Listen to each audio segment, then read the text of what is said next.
안녕하세요. 시인 수필가 하태무의 책 읽어주는 여자 그 66번째 시간이 돌아왔습니다.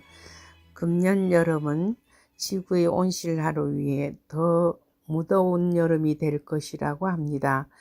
우리 모두 이 무더운 여름을 지혜롭게 잘 견뎌 나가시기 바랍니다. 오늘도 계속해서 이건청 시인님의 윤동주 시 분석, 비극적 황홀의 시, 윤동주 시에 있어서의 양심과 신념 그 두 번째 시간을 진행하겠습니다.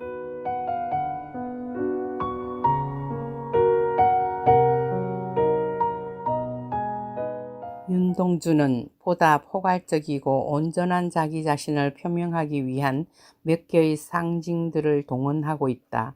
그가 자기 표명을 위해 동원하고 있는 대표적인 상징물은 우물, 거울, 하늘, 간, 십자가와 같은 것들이다. 윤동주는 그가 도달하고자 하는 절대적 양심과 강한 신념을 구체화하기 위하여 시적 상징을 획득하고 있는 것이다. 첫 번째 상징은 매개물은 반성과 성찰의 관념을 전달하는 것들이다. 따라서 이 경우의 상징물은 맑고 투명한 평면을 지닌 것으로서 투사체의 실상을 반사해서 보여줄 수 있는 것일 수밖에 없다. 윤동주의 시에 나타나는 우물과 거울의 상징이 그 대표적인 매개물이 되어 있다. 슬픔의 포즈가 고개를 숙이는 것이라면 희망의 포즈는 고개를 들어 하늘을 우러르는 것이다. 그리고 슬픔의 희망은 항상 한쪽 손을 마주 잡고 있는 다정한 친구의 다른 이름과 같다. 윤동주가 슬픔의 내면으로부터 고개를 치켜들었을 때 눈에 띈 대상들은 모두가 지상을 떠난 것들이었던 것이다.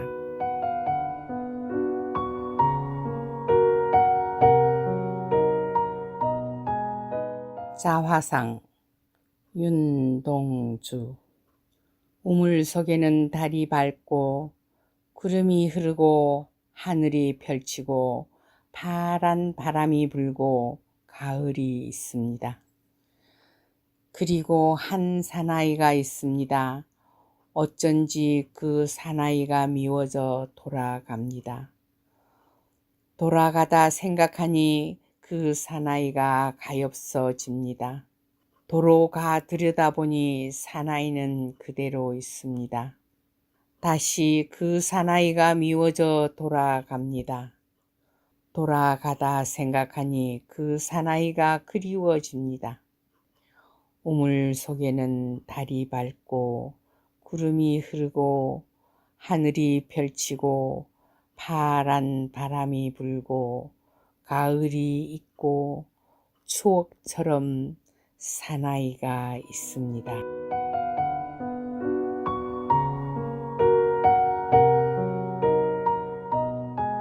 이 시의 화자는 외딴 우물을 홀로 찾아가 가만히 그 속을 들여다본다. 그 속에는 밝은 달과 흐르는 구름, 그리고 파란 바람과 가을의 정황들이 투영되어 있다. 윤동주는 우물이라는 상징을 통하여 자신의 내면 의식을 조명해 보여준다. 연못에 비친 자신의 모습에 도취된 나르시스와는 달리 윤동주는 연민과 갈등의 모습으로서의 자신을 발견하고 있는 것이다. 우물 속에 비치는 천상물들은 완벽한 균형의 상태를 이루고 있는 것들이다. 즉, 우물이라는 상징은 완벽한 조화와 균형 앞에 선 왜소한 개인을 드러내 보여준다. 즉, 균형과 조화의 의미망에 자신을 투영시켜 보지만 부끄럼 없는 삶을 지향하는 자신과 그 지향을 규제하는 외부적 상황 때문에 심한 갈등에 쌓여 있는 것이다. 자기 자신이 미워지고 가엾어지고 그리워지는 심리적 갈등을 겪는 양심의 순환자로서의 모습인 것이다. 그러나 한편 이 우물은 적나라한 자신의 모습을 구체화함으로써 존재로서의 위상을 인식하게 해준다. 그리고 개인적 지향과 그 지향을 규제하는 상황과의 팽팽한 대립 속에서 응전의 형태가 구체화된다. 그리고 이 응전은 내면화의 과정을 나타낸다. 그러나 이 내면화는 자신을 규제하는 완강한 외피를 언제나 전제로 한 것이다. 윤동주의 시가 긴장을 유지하는 까닭도 그 때문이다. 그리고 이 내면화의 깊이와 넓이는 우물이라는 상징을 통하여 획득하게 되어 있다. 개인은 사회라는 하나의 테두리 속에 참여해 있는 개체이기 때문에 어떤 형식으로든 사회라는 테두리의 규제 속에 있기 마련이다. 그런데 사회라는 큰 테두리와 개인의 의지가 상충될 경우 개인의 의지가 굴절을 겪을 수밖에 없다는 사실은 자명하다. 윤동주는 일제의 식민지로 전락해버린 멸망한 왕조의 후예로서의 자기를 인식하게 되고 그런 자기를 인식할 수 있는 구체적 상징물로 거울을 상정한다. 거울은 앞에서의 우물의 경우와 마찬가지로 하나의 물체를 반사할 수 있는 맑고 깨끗한 평면을 지닌다. 즉 자신의 실상을 알 수 있게 해주는 반성과 성찰의 매개물인 셈이다. 그러나 윤동주가 상정하고 있는 거울은 맑고 깨끗해서 물체의 모습을 명확하게 반사시켜 주는 것이 아니다. 그의 거울은 녹이 슬어 있으며 어느 왕조의 멸망한 유물로 남겨진 것이다. 따라서 자신의 모습을 보여주지 못하는 것이며 그러면서도 윤동주에게 남겨진 유일한 자기 성찰의 도구가 되어 있는 것이다. 다음은 그 세 번째로 이어지겠습니다.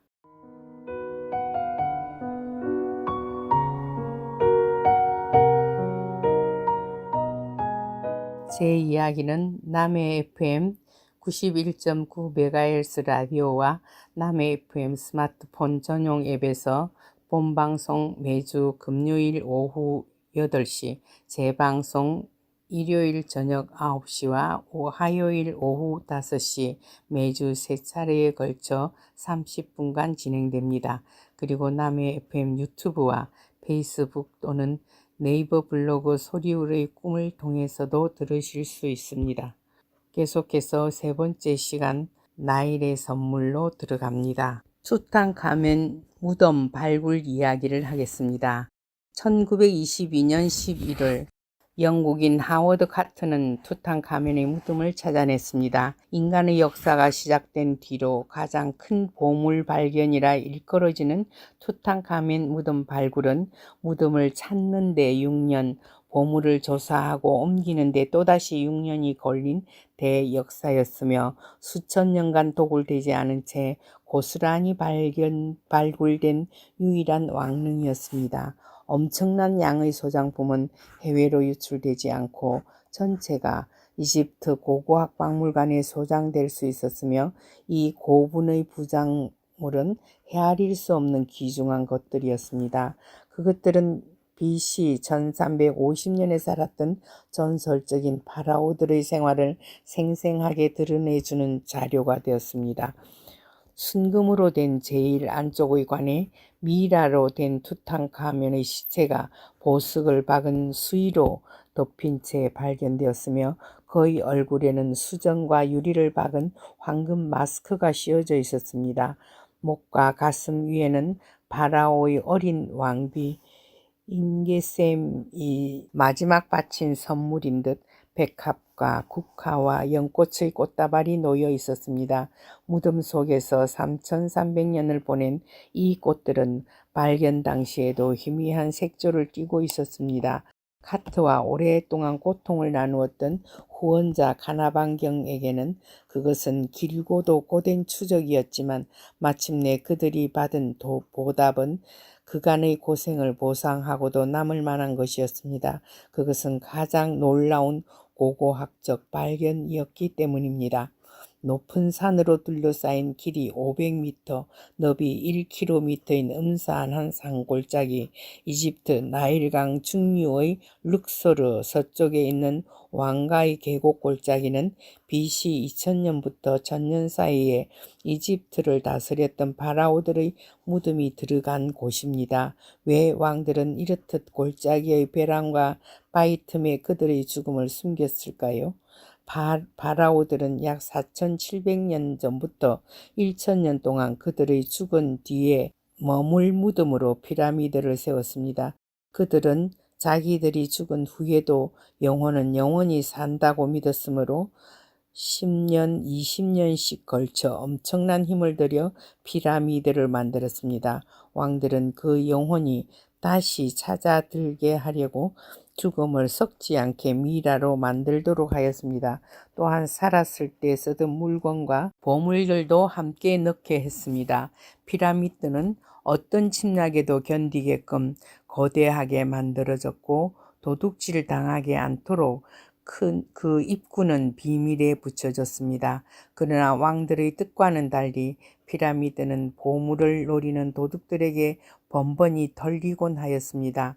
이를 견디다 못해 생각해낸 것이 사람 눈에 띄지 않은 곳에 비밀 무덤을 만들어 몰래 장사 지내자는 것이었습니다. 이 방법을 처음 생각해낸 사람은 토트메스 1세였습니다. 그는 자신의 미라가 도둑들 손에 망가져 영혼이 쉴 곳을 잃을 줄도 모른다는 두려움에 떨쳐버리고자 자기 무덤을 이 산 골짜기의 바위 벼랑에 숨기라고 명령했습니다. 명령을 받은 이네니라는 전쟁포로 100여 명을 데리고 무덤을 만든 뒤 포로들을 모두 죽임으로써 비밀이 새 나가는 것을 막았습니다. 그 뒤로 모든 파라오의 죽음은 피라미드 대신 왕가의 골짜기에 숨겨졌습니다. 그리하여 파라오의 미라들은 약 3000년 동안 편안히 잠들 수 있었습니다. 1881년 비로소 왕가의 골짜기가 세상에 알려졌습니다. 그 사건은 한 미국인 골동품 수집가로부터 비롯되었습니다. 그가 이집트의 골동품 상인으로부터 사들인 옛 파피루스가 피라미드 시대 이후의 것으로 밝혀지자 이상하게 여긴 이집트 박물관이 조사에 나섰습니다. 박물관장 마스페로 교수는 젊은 조수로 하여금 끈질기게 뒤를 밟게 하였습니다. 조수는 파라오의 무덤만을 파헤치며 살아온 도둑 마을을 찾아냈습니다. 13세기 때부터 대를 이어가며 무덤 도둑질로 살아온 구르나 마을 가운데 하나가 1875년 우연히 테베의 공동묘지 골짜기에서 파라오의 무덤을 발견했던 사실이 밝혀졌습니다. 1881년 7월 5일 조사관이 도둑의 안내를 받아 왕가의 골짜기를 찾은 뒤로 오늘날까지 거기서는 무덤이 모두 64군데나 발견되었으나 조사관이 가보았을 때는 이미 무덤들에는 아무것도 남아있지 않았습니다. 그들은 마구 짓밟힌 미라들만 찾아 박물관으로 옮겼을 뿐입니다. 하워드 카트 1902년 미국인 변호사 데이비드가 이집트 정부로부터 왕가의 골짜기를 발굴해도 좋다는 허가를 받았습니다. 그는 12년에 걸쳐 무덤 4군데를 발굴했습니다. 그러나 그곳들은 이미 다 도굴당한 뒤였습니다. 빈 털터리가 된 그는 1914년에 발굴권을 다른 사람에게 넘기고 그곳을 떠났습니다. 발굴권을 넘겨받은 사람은 영국인 귀족 카나번경이었습니다. 백만장자인 카나번경은 스포츠와 모험을 즐겼으며 미술품 수집에도 남다른 관심이 있었습니다. 1900년 그는 자동차 사고로 크게 다쳤는데 호흡장애 때문에 따뜻한 이집트로 갔다가 무덤 발굴 모습을 보게 되었습니다. 그는 고고학 발굴이야말로 예술품 수집과 모험심을 함께 맛볼 수 있는 멋진 일이라는 생각을 했습니다. 1906년 카나버는 이집트 박물관의 마스테로 교수를 찾아갔습니다. 마스테로는 카나번이 함께 일할 사람으로 박물관에서 일하는 영국인 카터를 소개해 주었습니다. 카트는 이집트 고고학의 지식이 깊은 훌륭한 학자였습니다. 40살 먹은 백만장자와 33살인 젊은 학자는 굳게 손을 잡았습니다. 1913년 가을의 어느 날 카나번과 카트는 투탕카멘의 무덤을 찾기 위해 왕가의 골짜기 한쪽의 땅을 파기 시작했습니다. 투탕카멘은 BC 1361년 9살에 왕이 되어 18살에 죽은 소년 왕입니다. 그의 무덤은 그때까지 발견되지 않고 있었습니다. 카트는 데이비드가 투탕카멘이라고 새겨진 도자기와 금박 입힌 나무 상자를 발견했던 장소에 투탕카멘의 무덤이 있을 것이라고 굳게 믿고 있었습니다. 그러나 일을 시작한 지 얼마 안 된 1914년 7월 1차 세계대전이 일어났습니다. 그들은 일손을 멈출 수밖에 없었습니다. 발굴은 1917년부터야 다시 시작되었습니다. 2년이 눈 깜짝할 사이에 흘러갔으나 그들은 여전히 쌓인 흙을 치우고 있었습니다. 두 사람은 장소를 옮겨 2년을 더 팠으나 아무런 성과도 얻지 못했습니다. 카트는 람세스 6세의 무덤을 만들 때 만들어졌던 오두막 밑을 파보기로 했습니다. 람세스 6세는 투탕카멘보다 훨씬 뒤의 왕이므로 그 밑을 파본 사람은 아무도 없을 것이라고 생각했기 때문입니다. 1922년 11월 3일 카트는 오두막 한 채를 헐었습니다. 카나번은 영국에 가고 없었습니다. 11월 4일 아침 마침내 바위를 깎아 만든 돌 계단이 드러났습니다. 그것은 누가 보아도 무덤의 입구로 들어가는 층계임이 분명했습니다. 카트는 무릎이 떨릴 만큼 가슴이 벅차오름을 느꼈습니다. 그러나 기뻐하기에는 아직 일렀습니다. 만들다 만 무덤일 수도 있고 투탕카멘의 무덤이 맞다고 해도 이미 도둑맞은 빈 무덤일지도 몰랐습니다. 계단 16개를 파내자 출입문이 나타났습니다. 그 문은 봉인이 잘 되어 있었습니다. 투탕카멘의 도장이었습니다. 카트가 떨리는 몸을 억지로 가누면서 구멍을 뚫고 들여다보았습니다. 그 안은 돌과 자갈로 꽉 채워져 있었습니다. 그는 당장 문을 열고 들어가고 싶지만 억지로 참고 집으로 돌아왔습니다. 6년이나 찾아 헤매던 무덤을 발견했지만 그는 잘 참았습니다. 카트는 그 무덤은 카나번을 기다려 열어야 한다고 생각했습니다. 그는 서둘러 전보를 쳤습니다. 당시 빨라야 2주일이 걸리는 먼 길이었습니다. 11월 24일 카나번경이 허겁지겁 영국으로부터 달려왔습니다. 두 사람은 첫 번째 출입문을 자세히 살펴보았습니다. 도굴꾼들이 뜯은 흔적이 있었지만 별로 도둑맞은 것이 없는지 그 뒤 다시 봉인되었음을 알 수 있었습니다. 며칠 걸려 통로의 자갈 더미를 치우고 나니 두 번째 문이 나타났습니다. 11월 17일 두 번째 문도 열렸습니다. 방 안에 들어선 네 사람, 카터, 가나번, 에블런, 가나번의 딸, 켈런드, 가나번의 사위. 앞에 놀라운 일이 벌어졌습니다. 황금 옥자, 황금 당의자, 마차를 비롯한 무수한 금붙이들이 방 안을 가득 메우고 있었고 벽에는 화려한 벽화와 돌 조각이 황금빛을 받아 반짝반짝 빛나고 있었습니다. 그것들은 하나하나가 귀금속으로서 뿐만 아니라 수천 년 전 이집트의 문화와 삶을 알 수 있는 값진 문화예술품이었습니다. 여태까지의 이집트 문화사를 다시 쓰게 해야 할 보물들. 네 사람은 그 자리에 붙박인 채 움직일 줄을 몰랐습니다. 한참 지나고서야 카트는 그 방에 미라가 없다는 걸 깨닫습니다. 그렇다면 또 다른 방이 있단 말인가? 그들은 4군데 벽을 꼼꼼히 더듬어 보았습니다. 방은 2개나 더 있었습니다. 구멍을 뚫고 들여다보니 한 군데는 온갖 일용품과 장신구들이 꽉 들어차 있었습니다.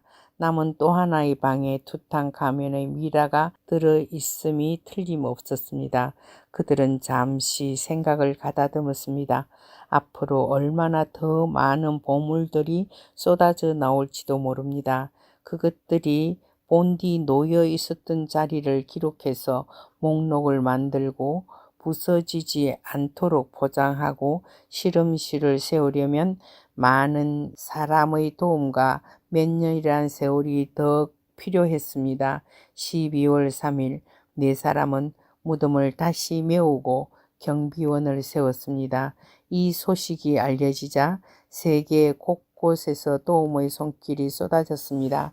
많은 전문가들이 달려와 12월 6일부터 시작된 과학적인 발굴에 발벗고 나섰습니다.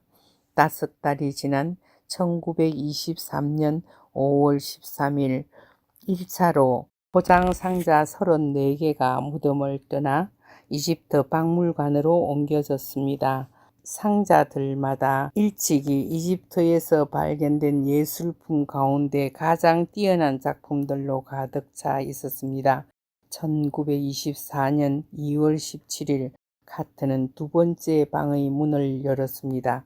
카트는 돌을 드러내고 구멍 안으로 회중전등을 비추자 20명 남짓한 전문가들 그 뒤에서 마른 침을 삼키며 조바심을 쳤습니다. 구멍 안에는 금빛으로 빛나는 벽이 앞을 가로막고 있었습니다. 그러나 그들은 그 금빛 벽이 무엇인지 금방 알아차렸습니다. 그 방이야말로 미라를 놓아둔 현실이었고 그 금빛 벽은 미라를 넣어둔 엄청나게 큰 격관이었던 것입니다. 어찌나 큰지 격관과 벽 사이에는 한 사람이 겨우 지나갈 수 있는 틈밖에는 없었습니다. 카트가 그 앞에 서자 너무도 웅장함에 몸이 굳어지는 듯 했습니다. 길이 5m, 너비 3.3m, 높이 2.73에 이르는 거대한 나무관은 온통 순금으로 덮여져 있었습니다. 카트는 현실을 한 바퀴 둘러보았습니다. 한쪽 벽에 또 하나의 문이 있었습니다. 4번째 방에는 커다란 금빛 괴짝이 있었고 괴짝 둘레엔 여신상 넷이 서 있었습니다. 그것은 보물창고였습니다. 아래로 현실 안을 둘러본 사람들은 하나같이 그 신비스럽고 장엄함에 질린 듯 할 말을 잊고 그저 손만 내저을 뿐이었습니다. 인간의 역사가 시작된 뒤로 가장 큰 보물 발견이라 일컬어지는 투탕카멘 무덤 발굴은 무덤 찾는데 6년, 보물을 조사하고 또다시 6년이 걸렸습니다. 1927년 2월 3일 4겹으로 된 격관이 열리자 노란색 석연으로 된 돌관이 나타났습니다. 550kg이나 나가는 붉은색 화강암 뚜껑을 들어 올리자 마침내 속관이 나타났습니다.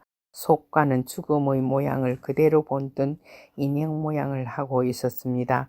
첫 번째 속관의 뚜껑에는 소년왕의 초상을 새긴 황금관이 붙어 있었습니다. 얼굴은 순금, 눈은 흑욕석, 눈썹은 푸른 유리, 두 손엔 왕임을 나타내는 갈고리와 도리깨가 들려 있었습니다. 그러나 우리를 제일 감동시킨 것은 이마에 놓여진 한 묶음의 꽃이었다. 그것은 나이 어린 왕비가 남편에게 바친 마지막 작별 인사였을 터였다.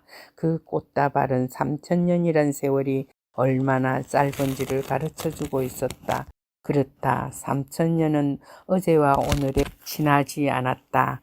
한 다발의 꽃묶음이 옛날과 오늘을 하나로 묶어주고 있었다.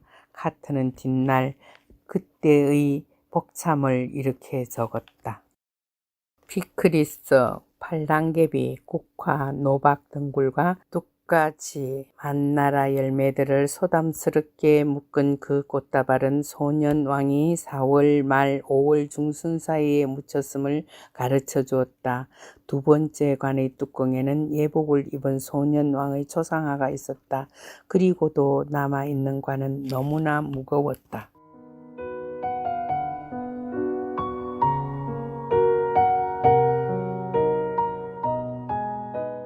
들려드리는 노래는 루치아노 파바로티의 남몰래 흐르는 눈물입니다. 잘 감상해 주시기 바랍니다.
Sospiro